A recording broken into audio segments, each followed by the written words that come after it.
ఎప్పుడు ఎలా ఎక్కడ చిగురిస్తుందో తెలియదు. దానికి ఇతిమిద్దంగా ఇలా ఇదిగో ఈ ప్రాంతంలో ఈ సమయంలో వీళ్ళిద్దరి మధ్య ప్రేమ పుడుతుంది అని చెప్పి చెప్పలేం.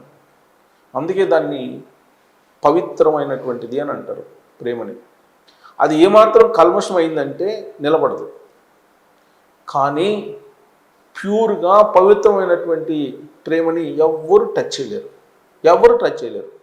ఇది ఆధ్యాత్మికవేత్తలు చెప్పేటువంటి మాట. ఇదంతా నేను ఎందుకు చెప్తున్నానంటే, బెంగళూరులో, కర్ణాటకలో, ప్రత్యేకించి కర్ణాటకలో ఒక వింత ప్రేమ వ్యవహారం బయటపడింది. కర్ణాటకలో చిక్కబళ్ళాపూర్ ఈ ప్రాంతంలో, ఈ జిల్లాలో బయటపడినటువంటి ఒక వింత ప్రేమ కథ కాదు, రియల్. ఒక ఇంట్లో సొంత అక్క చెల్లెళ్ళు ఉన్నారు. ఆ అక్క చెల్లెలకి 2 పిల్లలు. అక్కకేమో కూతురు, చెల్లెలకేమో కొడుకు. వాళ్ళిద్దరూ కలిసిమెలిసి పెరుగుతూ ఉన్నారు. కానీ మరి ఎందుకో ఏమో తెలియదు, కానీ వాళ్ళిద్దరి మధ్య ప్రేమ చిగురించింది.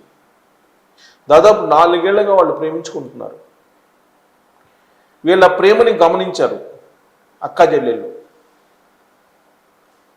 పరువు పోతుంది, వరుసకి అక్కైనటువంటి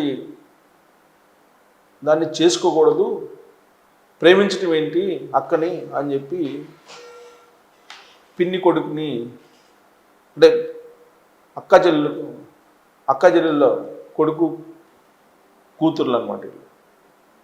సో పిన్ని వరుస అవుతుంది ఎవరికి? అమ్మాయికి. పిన్ని కొడుకు అవుతాడు వరుసకి. పెద్దమ్మ కూతురు అబ్బాయికి అవుతాడు. కాబట్టి వీళ్ళు